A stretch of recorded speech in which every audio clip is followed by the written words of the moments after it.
All right, let's get into it. The year is 1947. The British Empire is having its big "it's not you, it's me" breakup with India.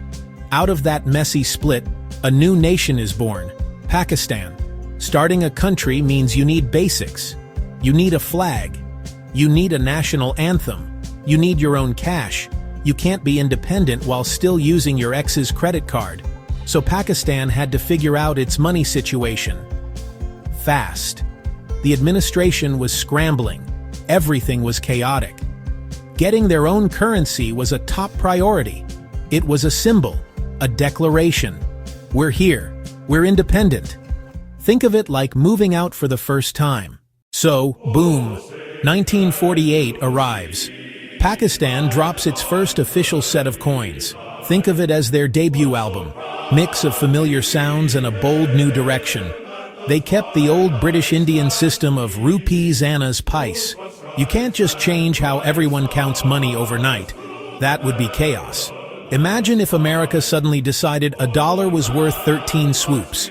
So 1 rupee drives 16 annas, 1 anna drives 4 pice. The coins were minted in denominations of 1 pice half anna, 1 anna, 2 annas quarter, rupee, half rupee, 1 rupee. It was a full lineup, ready for business. Design time. This is where it gets interesting. No portraits. Pakistan is an Islamic republic. Instead, something symbolic. The star and crescent. On the other side, the tugra. It's spelled Hukumat-e-Pakistan in Urdu script. Elegant, meaningful, distinctly Pakistani. Okay, so Pakistan rolls through the 50s with its rupees and annas system. But the rest of the world is moving on. The global standard is decimalization. Systems based on 10, 100, 1000. It's just easier. Think dollars and cents. So in 1961, Pakistan decides to rip off the Band-Aid and go decimal. This was a massive change. It was like switching from an iPhone to an Android. The whole operating system is different. The government announced that from now on, 1 rupee would be equal to 100 paisa.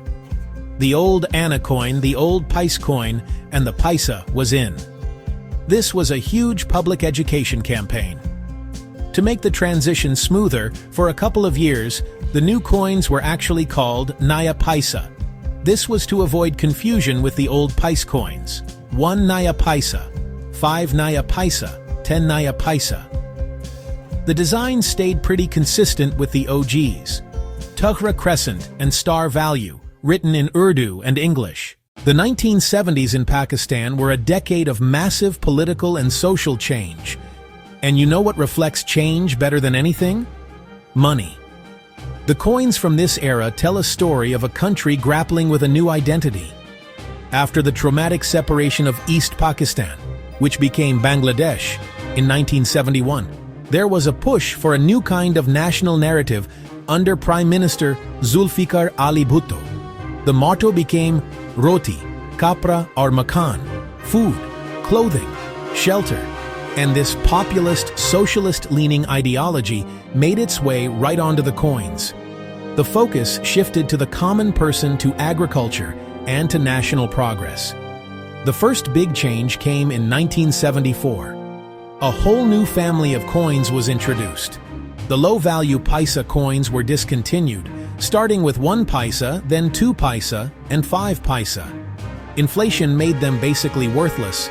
It's like when a vending machine stops taking pennies. The 50 paisa coin featured a powerful image, a farmer harvesting wheat. The 1 rupee coin from this era is an absolute classic. On its reverse, it featured the crescent and star floating above the shrine of Shah Abdul Latif Bhittai, a revered Sufi saint and poet from Sindh. Alright, so as we slide into the 1980s and 90s, Pakistan's economy is facing a new challenge: inflation. It's like when your coffee gets pricier and you suddenly need more cash for your morning fix.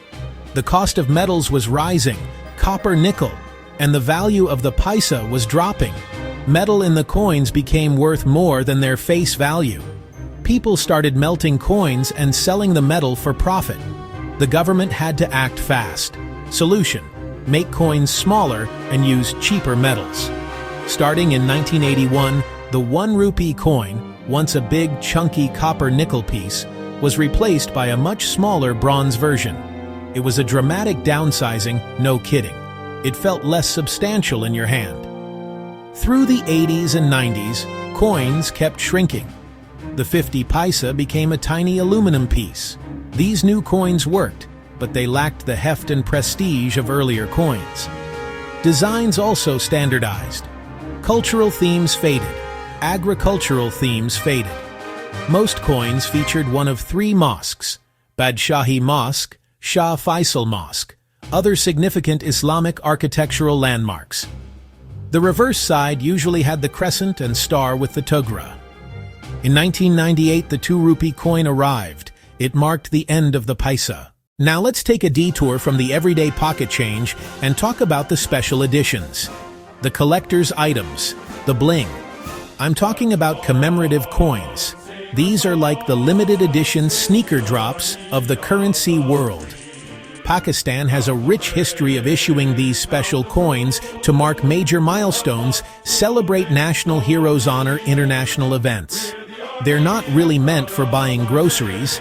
They are miniature metal posters telling a story of a specific moment in time, often made of precious metals, silver, gold, minted in smaller quantities, making them super rare.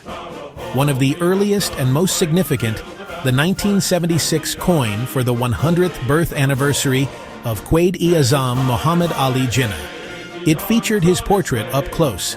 Pakistan has issued coins for many reasons. Anniversaries of the Republic honoring poets like Allama Iqbal, inaugurating major projects like Gwadar. These coins act like a national scrapbook. Some of the most interesting connect Pakistan to the wider world. Coins in partnership with the FAO. Theme: Food for All theme, Rural Women's Advancement. 1990, International Year of Literacy coin. 2004, SARC Summit coin from Islamabad. 2015, State Bank's Islamia College Centennial coin. Coins featuring endangered species, Markhor snow leopard. Beautiful, meaningful, and incredibly rare. Currency as art, education, and national pride. The new millennium rolls in Pakistan's currency is ready for another facelift. By this point, the paisa is a distant memory, and the rupee is king. But even the rupee coins were getting a bit tired. The small bronze 1 rupee coin from the 80s was still in circulation, but it was time for an update. So, in the early 2000s, the State Bank of Pakistan decided to launch a whole new series of coins, focusing on durability, focusing on modern design, focusing on clear denominations.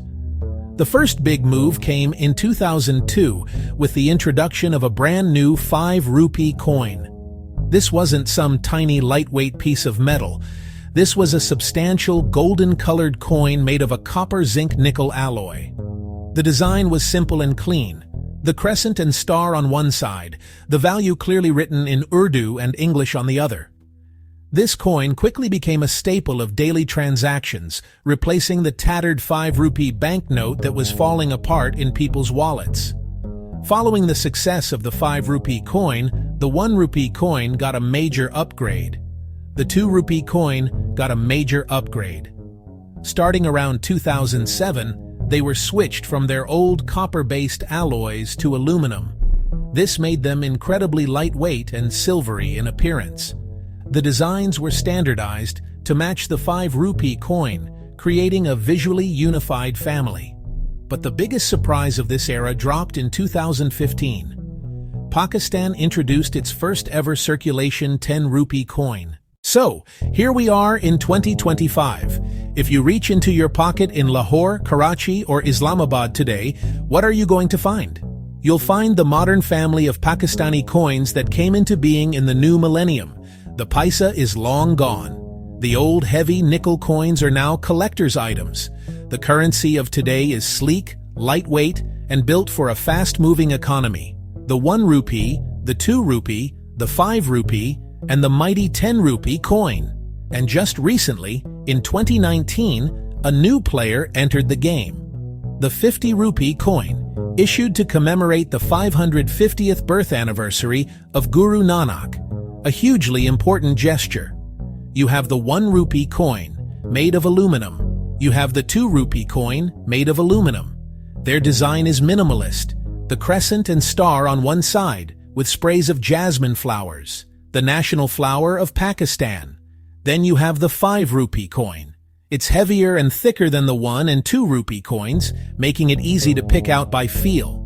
It's the coin you use to buy a cup of chai or a samosa from a street vendor. And finally, the star of the show, the 10 rupee coin. The contrast between the golden outer ring and the silver inner plug makes it stand out.